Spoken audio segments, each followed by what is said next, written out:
Welcome back to Autoimmune Adventures. We're so glad that you are here with us today. Whether you're walking through a diagnosis, wrestling with grief, or rebuilding after everything's changed, this space is for you. Today, we're going to be discussing something that touches all of us on our journey, and that is grief. Not just the kind that comes with losing a person, but the kind of grief that is layered grief that comes with a diagnosis or a disability, the constant reinvention of your life that chronic illness demands of you. And we are beyond honored to welcome someone who brings deep wisdom and compassion to this space. Julia Pearce is a certified grief educator, a disability advocate. She lives with multiple chronic illnesses herself, and she's made it her life's work to help people live with courage, compassion, and connection, even in the face of change. She blends her personal experience with professional training in trauma and grief, and her writing and work have been a gift to many. Julia, thank you so much for being here with us today. What a joy it is. Thank you for having me. I appreciate you. To get us started today, we're going to ask this question, Julia. Can you tell us a little bit about your journey personally and professionally and what brought you to this work? So personally, I love starting there. I began many years ago. I say that I'm in my third act of life. My first act is when I was this carefree young human who just lived, right? Lived, climbed trees, was this adventurous, non-fearing little human who thought I knew where I was going and what I was going to do next. And that makes me have even more smile lines, because what a world that was. And I went for it. I went for it in that first act of life. And then my second act is where I became a mom. And after meeting my wonderful husband, and we had lived really big.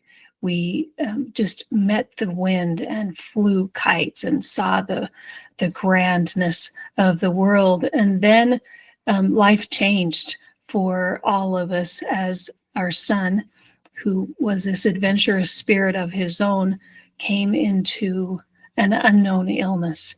And with that illness and him surviving it, surprisingly, my life also changed. And that's where things came into this second act of everything turning on its head and learning 1,000 new ways of going about. Because with the survival of his illness, we then began to survive differently in our world. And I wonder at times how we did that, except for it was 1 minute at a time. And then with joy and audaciousness and all the things. So what came next in my personal life is learning how to be even more resilient and tenacious and going forward with joy with our son. But a few years after he survived, I started getting some pretty intense health changes for myself. I was a runner for most of my life, and my running changed, and I was getting some pretty intense pains. And I started wondering if it was because I was running too hard or if I wasn't just sleeping enough. And those things came alongside with continued mystery for him. And then I was having such intensity of pain that I started to seek some more insights from the medical world. And that went on for a few years of trying to figure things out for myself. So in my personal world, I became this learner, and I tried to maximize things that were coming to me as things kept tumbling along. I worked for a school district for 19 years and then went over and worked, and am now working for a state agency in the realm of disability. So all of these things are tumbling along, and my body is reacting and acting differently. And I still began to wonder and roll along with it like I'm being polished. Where it took me next was somewhat fascinating and like made my head tilt and my eyes squint sometimes. So what inspired you to become a certified grief counselor or educator and help advocate for people that are living with chronic illness and medical challenges? Yeah, so that came many years later. So our son, when he survived his original illness, he did eventually pass away from those illnesses and his disabilities. He did survive and come up. He was like this wonderful daisy that just kept popping up through the snow. And we thought, my word, we're going to do this. And then things changed again and again and again. When he did finally pass away, it was shocking to us, even though we saw what was coming. And that shock was surprising to us. And so I needed to learn more about what this next type, this next level, this next wave of grief was, and I couldn't find a space for it. So I continued taking on this value of what I had learned through all of my years, which was to become a learner. And I learned more about grief and then became that grief educator so I could help what I couldn't find for myself. And I was fascinated because I was not the first person who experienced child loss. And yet here I was searching for a space where I could say things out loud, like, why do I miss the oxygen concentrator after he passed away? And how is it that I am still yearning for doctor's appointments with him? Like, what is that? And I needed a space, so I created it by becoming a grief educator. And that's how that came to me, is I'm a learner. I learn about things, and I feel that draw in my spaces. And I now support. And by saying support, I show up and I listen, and people get to say the words that sometimes you can't say out in a regular community of people saying things. People look at you and go, I have no idea why you're saying that to me. Aren't you done with the casserole? And casseroles are those things that we bring to families after a loved one has passed away. And it's wonderful and warms our soul and our bellies. And then there's more to grief. It's very true. I think that it's interesting because you are creating this space. People don't like to talk about grief. They don't like to talk about loss and death. And it is, I mean, I don't know that I'd use the word taboo more so than it's really uncomfortable for some people. Yeah. It's really difficult to talk about. But there are a lot of people that is how they get to healing, is by talking. And sometimes just having somebody with a listening ear is the best thing that you could offer to them. So I love that. I think that's a very inspiring story. I am really wrapped up in what you just said, Julia, because for me, it has been a huge portion of what I've dealt with. Our audience knows, because I've shared this, that I've had 8 miscarriages and have never had a child. And that my motherhood has happened through foster care and other things of that nature. So it's hard to talk about grief when you never had anyone, right? But it doesn't change the fact that the grief is very real, and it does make people uncomfortable. It makes them very uncomfortable. So what you do is so important, making a space for people to talk and to experience to walk through their grief with other people who are going to respect their pain. That is beautiful. It is. Well, and if I can add to what we're speaking about, because people think it's one thing, and grief is what we don't see as well. So there's people in our communities that we don't understand. And there's a type of grief, it's called ambiguous, and it's what you can't see. And ambiguous grief is one of the most unknown. And grief, like you say, is unknown. We don't speak about it in our communities, that beautiful casserole, and then the casserole dish is clean and we think we're done. And when you just shared with me and your listeners as well, of 8, loveliness, of space, and hard moments, we don't remember that that is realness. And thank you for sharing that, because that's what we don't see within one another.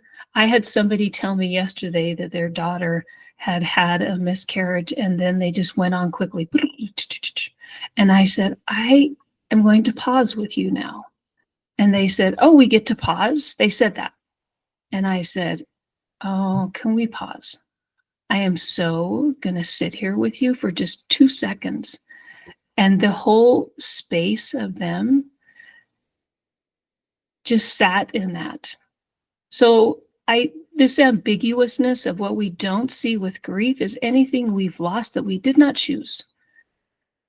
And we don't choose these things. We did not choose for our son to go through an illness and survive. We're grateful for the survival, but we lost the 2-year-old that was there. So grief comes and we mourn. And sometimes the warm belly helps, but sometimes you don't get a warm belly. And that's hard. That's true. They don't bring you casseroles for miscarriages. No, they don't. So, or for lost dreams, or for, wait, this child would have been, I should have been, what if I had been? And that's all grief. It's all of it. Yeah. And chronic illness is grief. I don't think a lot of people consider that either. We grieve so much when we are diagnosed with something that we know is a life sentence of change. And it's a lot. It's a lot. What would you say in your time working that you have seen people do to honor their grief while they are still trying to show up in life? Like still trying to be that resilient person they need to be to continue on, but still honor their grief. I think that's a hard thing for people to do. And we were talking about this on our last recording, that joy and pain can exist in the same space. And that's a hard concept for us to grasp sometimes. We can be grieving and we can still find joy in that same space. So what have you seen people do to honor their grief while they're trying to find joy as well? So our son passed away 12 years ago. And in the first couple of years, I thought I had to find it right away. That's what community, that's what culture, that's what this part of the world has said to do. And I thought, oh, bounce, just bounce. That's what we needed to do as our son was in the hospital. I needed to respond quickly and go into survival mode. We were trying to keep him alive, and we did. By the way, with nothing we did. It was pure happenstance mostly. He survived. We waited, and he survived. But we were in survival mode, and I thought that's what I needed to do after he passed away. So I did it. I went back to work too quickly. I engaged with people too quickly. I thought, okay, now I'm going to, and I didn't pause long enough because I didn't know what to do. And so I went back to do the things that I thought I knew what I was doing. So it's in those moments that I actually just needed to pause. That things came to me. I think that's what we're supposed to do. I think, and we don't do it very well. No, it's hard. It's hard. It's not fun to feel all the feelings. It's not fun, but it is important. Yeah, it is important, and I don't think people talk about that enough. No. I that's something I had to learn through my chronic illness diagnosis, is to let yourself grieve. Like you said, pause. like, why do we feel like we have to just keep pushing the whole time and just, just put your head down and push, just go, pull yourself up by the bootstraps. And it's really not a very compassionate way to handle grief. Right. You can allow for, there's a place for it. I believe there's a place for it, for pushing forward and pulling yourself up by the bootstraps. But there's also a place for sitting in your feelings, allowing yourself to feel what you need to feel. Grief is messy. So I love that. I think that is an underrated piece of advice. Just pause and sit with it. Don't jump back into things so quickly. Take time to mourn. Take time. Yeah, and I think there's also value in knowing who you can do that with. So when you say pull yourself up by your bootstraps, somebody actually said that to me. And they said it to me as our son was needing to use a wheelchair for his mobility. So he had a degenerative illness near the end of his life. And I was going to pick him up from school, and he needed help walking out of school. And somebody said, Julia, pull yourself up by your bootstraps. Just do this. And I said, okay. And I then knew who not to go to ever again. And it also happened after my own diagnosis. I needed to rest, and I needed to have strength for one thing, and that was caring for our son.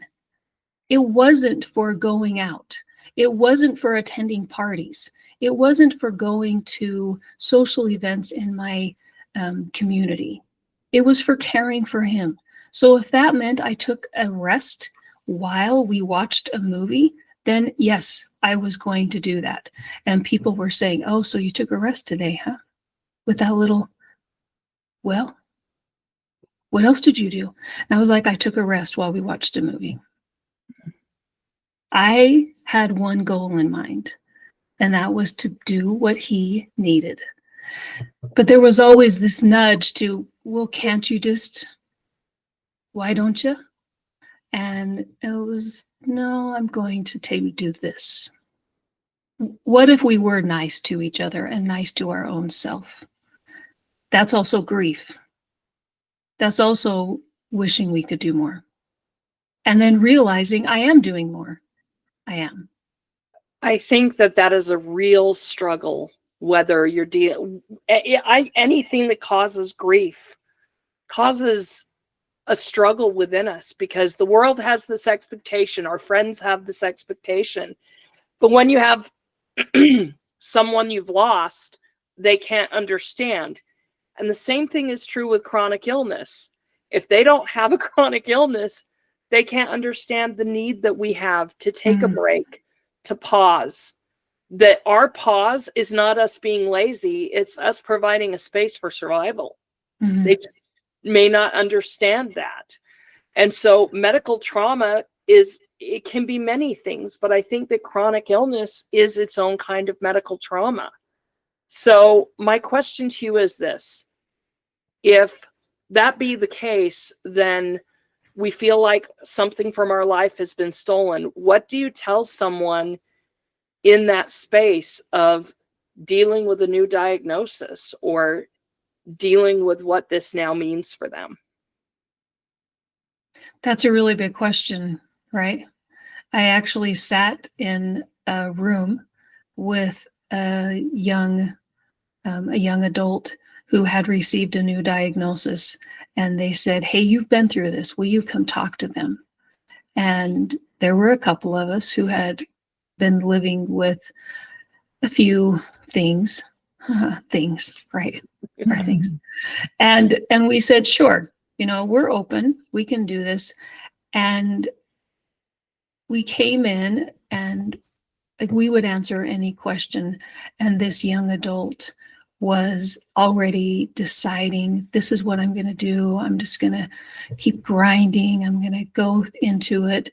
And when people are open to hearing things, then what I would say is listen to what your body needs, rest, allow, Choose one goal, because doctors are fabulous and they practice medicine. And once in a while, you'll receive a list of things. Do this and this and this and this, and try this and take this, and then add this. And you might hear you're deficient in this and this and this. And you walk away going, I now have to do 10 new things, and I'm not able to sit up some days. So what I would say is feel your body and do one of them. And then go back when they say, how's it going? And you say, you know, I looked at that and I saw my day and I chose this one thing to focus on, and I did it really well on these days. This is how we're going to direct it. Because we don't become advocates for ourselves until we let people in our teams know this is how it works. And nobody tells us how to do that. No one tells us how to become advocates for ourselves. I could do that for my son in a blink from day one, in his medicalness. And then it took me, a decade before I could do that for myself? That made no sense. I was living in Dr. Seuss land. I was nonsensical. That's what I would tell someone. That's solid advice. Solid advice. We've talked very much about what you just said. We've talked about that on other episodes, and self-advocacy is our big push. That's why we are doing this, because especially with women, we are taught to be selfless. We are taught to think of others at all times, and we push our needs down. We've learned to ignore what our body is telling us. And it leads to some problems, right? It leads to problems. And then here we are with all these issues, and we're used to we just think the doctor's going to tell us what to do, and we do that. And it's just not that simple. Like you said, we're the director. Nobody's going to come and save you. The doctor doesn't live in your body day to day. The doctor doesn't know what you're living with day to day or how you're feeling that particular day. This is your body. You are the only one who can interpret what's happening to it. You have to learn to listen to your body. You have to learn to develop that sense of intuition for what is needed, and when to stop and when to go, and when to add something and when to take something away. And there's a learning curve, right? It's a learning curve. You think, oh, it's my own body, I'll figure it out. It takes years. It does. And you have to have some compassion for yourself while you learn that, I think. So you kind of ended on that high note of, and I want to move on to talk about resilience and joy. So what does that look like for you? And how can people begin to cultivate that while they're in the midst of the really hard stuff? So this causes people to rampage and to just bloom with fury sometimes. And I love it because it's gnarly. Nobody likes being resilient. It means you've had a boulder come down in front of you. Nobody likes being resilient. It means you've had gnarly, hard, like gross stuff happening. You don't become resilient just by sitting on a beach eating a joyful icy. This is not easy stuff. And to have resilience come to you and to find joy seems so counterintuitive. So the way I saw this happening is when our son was in the hospital. I know it keeps coming back to him. What was the deal with this grand teacher in my life? He was like the top of the mountain where you go to the top and you're seeking clarity and you go to the guru. He was our guru. Of all the blessedness, that was him. And so he was in the hospital and they didn't know if he was going to live through that initial illness. And the really great medical teams walked around his crib. He was tiny. He was 2. And he had lost all of his skills. This massive illness came to him. It was catastrophic. It took everything from him. They couldn't figure out what was going on. And they said, we don't know if he's going to survive. doctors and they're just truth telling. And so we said, what is going on here? The next day he stood up, climbed out of the crib, and the nurses, I love them, they got him an IV pole, put his IV bag onto an IV pole, and he staggered with his ataxia, which means he couldn't walk straight. It's a neurological condition, and he just went bopping down the hall, smacking into walls because he was like, I'm going. I don't know what is happening here, but I'm going. That is resilience. He could not sit up or hold his head up, swallow. All of his language was gone. He couldn't hold his hands up. And then he climbed out of the crib. That is resilience. It is also coming after the hardest thing I have ever watched. That is it. How did he do it? We have no idea. We have no idea. How do you become resilient? You get up after the boulder falls on you. You climb up out underneath it. These images of finding the resilience after and during the hardest thing, because while the rest of that story with our son sounds lovely, he was there for many days and it wasn't easy. He had many, many, many things coming to him, including thousands of seizures. And he didn't walk well after that. It wasn't like he was just, as the doctors were hoping, that everything would come back 100%. No, he had a lifetime of disabilities and continued illness.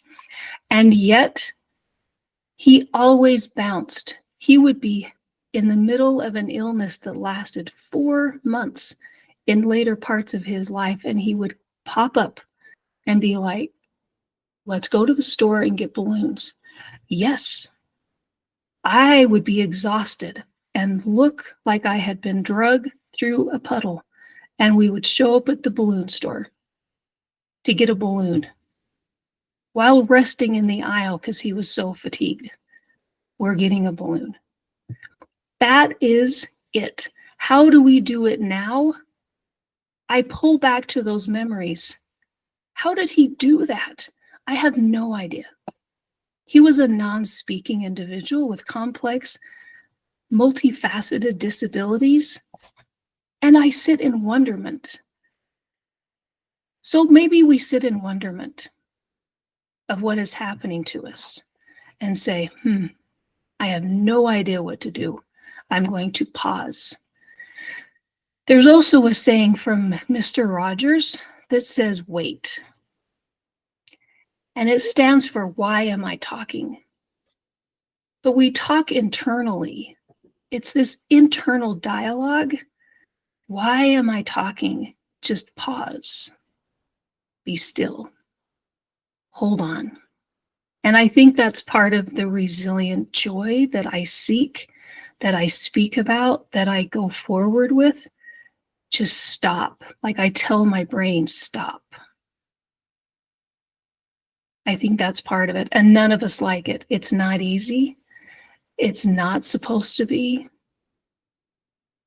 Keep going. That's what I've learned through many, many years. Thank you for sharing that. That was actually, I think you beautifully covered the question I was going to ask, which was, how do we sit in grief and joy at the same time? And how do we make that a daily practice? And I think that you covered that beautifully, because we learn to wait. We learn to be silent. We learn to not have to do something for a minute so we can work through it in our mind. The need to have that neurological connection and spiritual connection with those different facets of ourselves so that we can dwell in that space, because it does collide. They don't seem like something that could take up the same space. I even remember a story that was told to me years ago about how fear and faith cannot hold the same space. Mm-hmm. But I don't believe that, because I've lived too many times where fear was a very real thing, but that belief, that love that I felt could help me dwell and deal in that fear. Mhm. because I couldn't control it. So I had to find some way to cope. And I think our systems have that coping mechanism, but only if we slow down, only if we find that space and sit in it. It's very complex and it takes a lot of practice. So I have a daily practice actually for it. And I do things every day that help me look for ways to become aware and to pay attention to things. And part of it is looking up. I pay attention to the clouds. I pay attention to the mountains around me. I pay attention to the birds singing outside of my window. I also have a daily meditation, but my meditation is walking. I do it as I'm walking down a hallway. I do it as I'm walking in my backyard, checking for my garden. I do it as I'm looking at the books on my wall and the art that's in front of me right now. I have art in front of me very purposefully. I put art in front of me. And so I think I have a visualization when I'm in meetings, and my work now knows this. And so it's like that gig is up, but I visualize like I am the boulder in the midst of this stream. And so things can be swirling around me and I am still in place. So people now ask me, are you the boulder today? And I'm like, yes, I am. I am. Is the river higher sometimes? Yeah. Yeah, sometimes it's up to my shoulders and I am still here. That is part of what I do, and it's taken a long time. This did not happen in 1 week. It started a long, long time ago for me. I'm glad that you brought up meditation, because I feel like that is, I mean, we also preach meditation. There are so many benefits that come from it. But as you mentioned, sometimes we don't know what to do. Mm-hmm. And all this, it's all swirling around us and we don't know what to do. Yeah. I feel like those moments for me are the most important times to pause and meditate, because that is when I receive insight on what to do next. And sometimes that is, you need to keep sitting and just waiting. And sometimes that is, you need to do this or you need to do that. Chronic illness obviously brings wave after wave of change. And my question to you is this: what would you say to someone who's exhausted from having to constantly adapt to a new normal? Because as the disease progresses, more things change. Maybe there's more loss. Sometimes, if we're lucky, we get back a little bit of something, but then we might lose it again. So there's this constant change. How do you help someone with that? Constant change is exhausting, and it's almost waiting for what's called anticipatory grief. So you're waiting for it. You're anticipating that the next thing is always going to come. So it's something I actually, in our house, we call it waiting for the shoe to drop. It's waiting for change. It's always coming. It's always going to be there. And in our spaces, in my life, it has always come with more intensity. It's never come like a good change. Oh, that was nice. That was nice. So when my personal diagnoses have come along, it went from, so fibromyalgia is one of the things that I have in my world. And at one point, the only safe space that did not hurt on me was my left elbow. So that was a safe space for my husband to be like, okay, left elbow. And that was like the spot, right? Everything else, I had like compression on. I was wearing braces. I was, cold all the time. I was bundled. So left elbow. So the next things that came in changing was always waiting for that shoe to drop. It was, and then what was going to happen next to a family member? What was going to happen to this? And that's the difficulty. And also, how do I get stronger to wait for that change. And stronger does not mean physical, because when I had one spot on my body that didn't hurt, I was not getting stronger physically.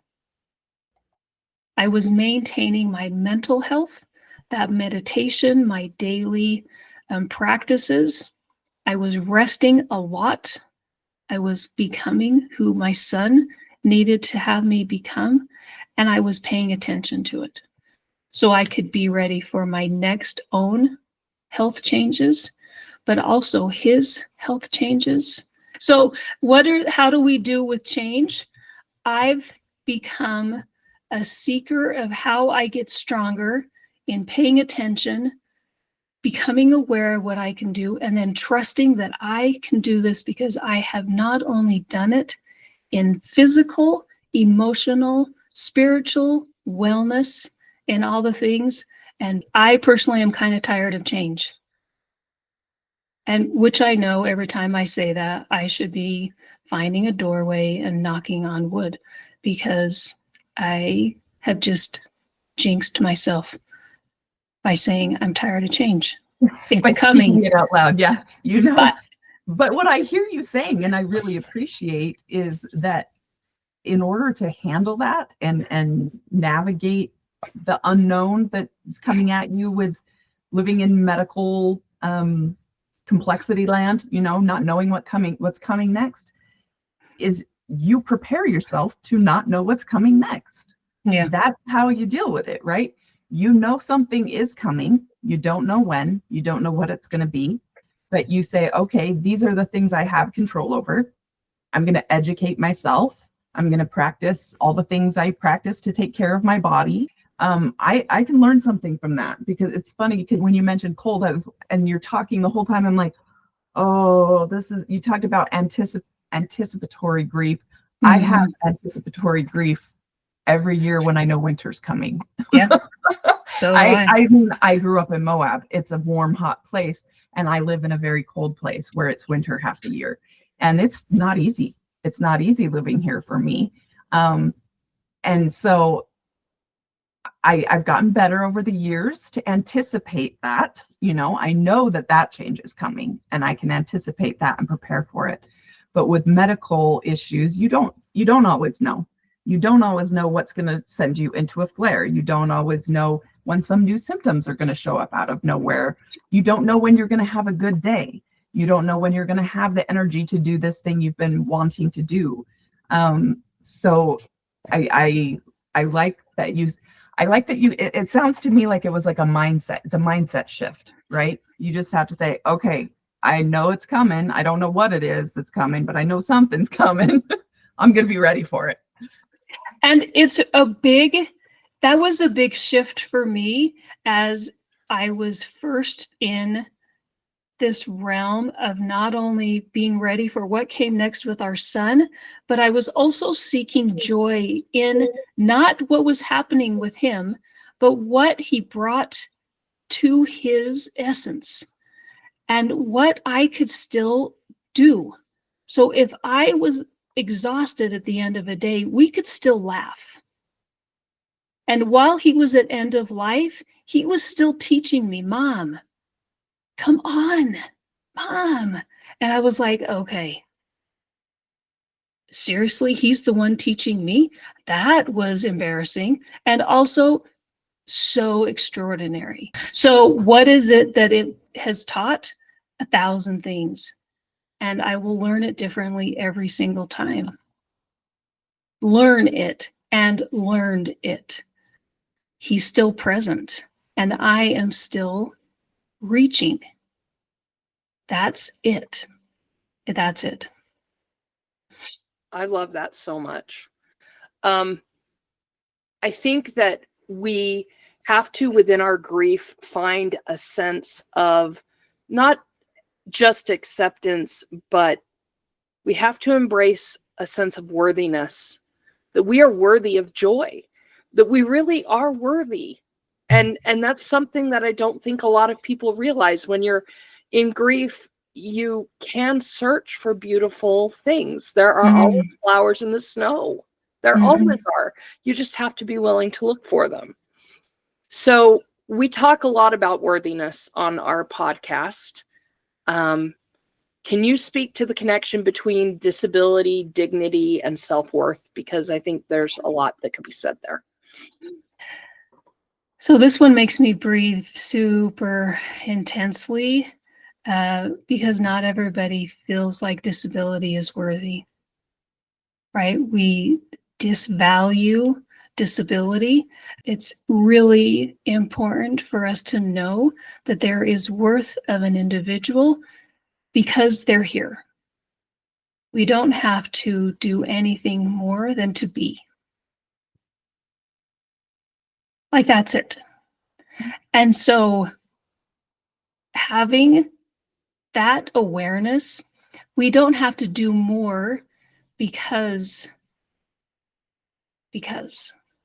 And having that awareness with identity of a disabled person, or having that awareness because we are tired with a diagnosis in the medical realm, or like our son had multiple disabilities starting with his original illness. Whatever it is, you are who you are, and we shouldn't have to say, and I do this, and I bring value because of this.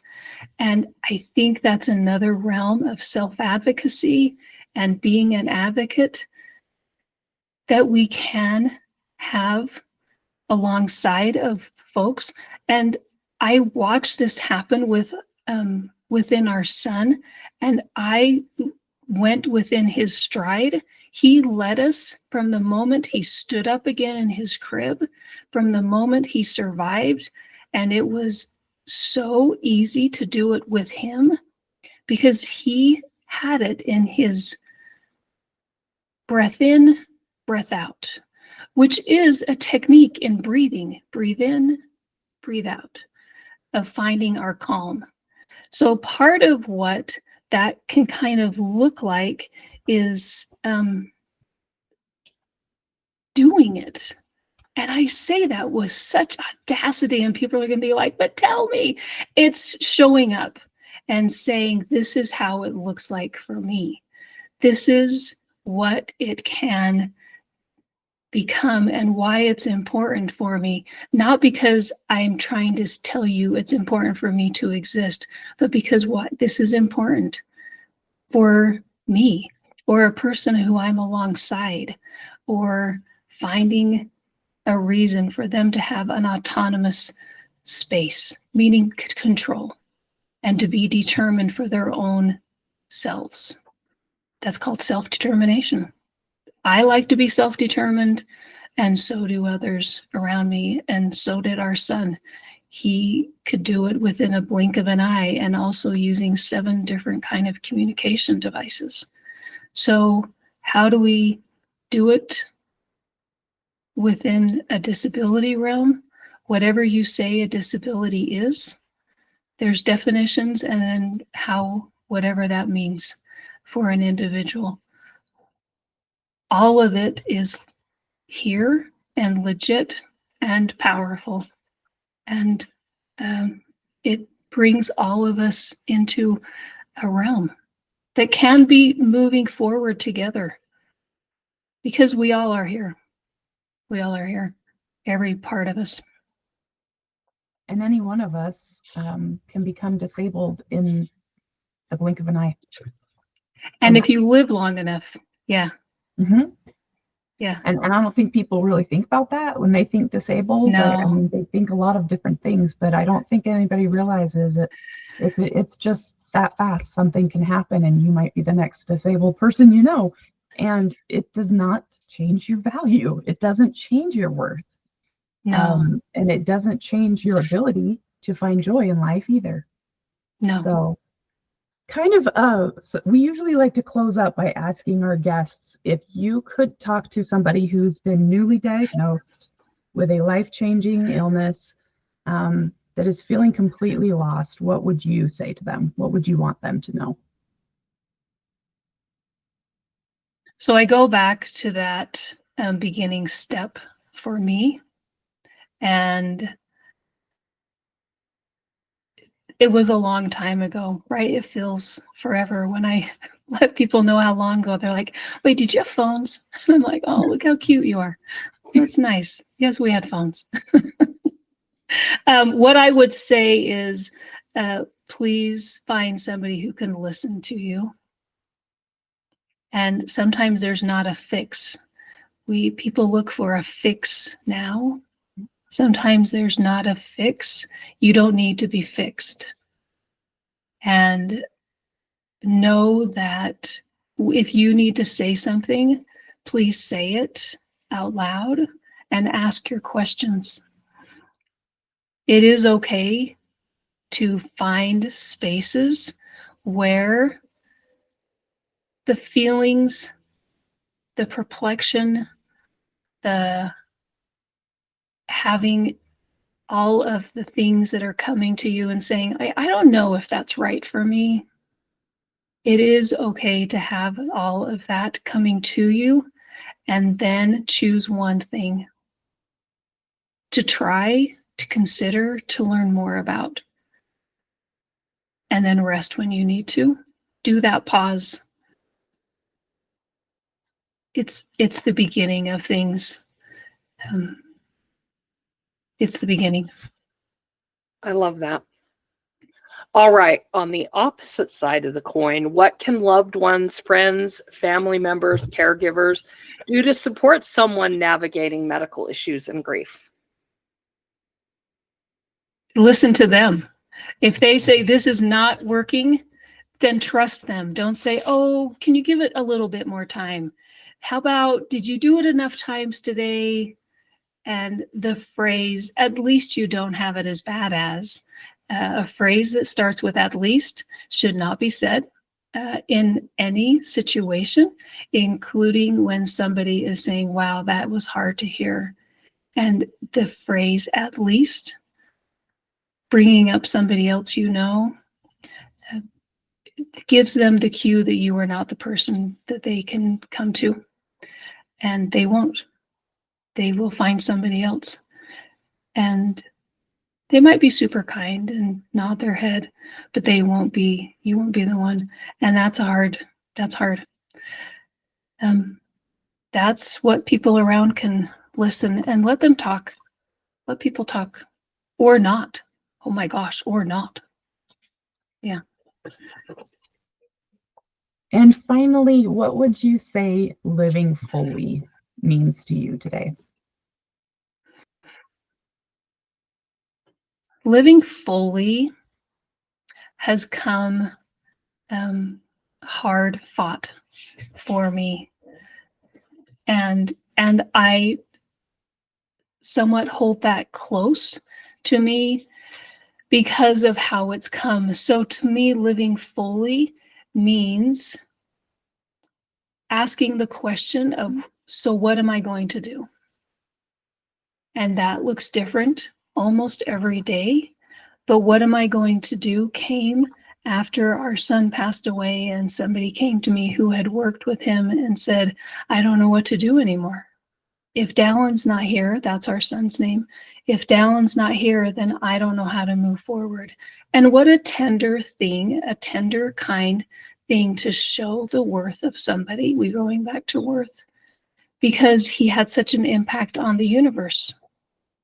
And to fully understand that, what is the word? Understand that power of an individual. So if we knew that what we choose to do had that impact, what are we going to do? So to live fully, that is the question I ask. What am I going to do? And in our house, we ask that question every day. So what are we going to do? And that is how we choose to live fully and living with grief and joy. Thank you so much for this powerful conversation today, Julia. We're so grateful that you came. Your insight, your honesty, your compassion are exactly what our listeners need to hear. We know that this episode will speak very deeply to many of them. And to all of you who are listening, if today's episode touched something inside of you, you're not alone. We're honored to be part of your support system. Julia, is there anything else that you would like to mention to our audience before we close today? Anything about where they can contact you, or any publications or anything of that nature that you'd like to share? I would love to stay in contact with anybody. You can find me on my website. That's juliapearce.net. I'm also on social media, LinkedIn, and all the places. I do have a bereavement group that you can find as well. That's called Changed Forever. Love is always here. Thank you so much for having me. It was a lovely time. Thank you for being here. Yeah. Thank you so much. We loved having a conversation with you. And to our audience, as always, be kind to yourself. Rest when you need to. Don't forget that you're not alone on this adventure. And join us. Join us on Autoimmune Adventures. Check us out online. Listen to our other episodes. Like, subscribe, share it with your friends or family who might find some benefit from this episode. Remember that you are worthy of joy. Your disease does not define your life. You do.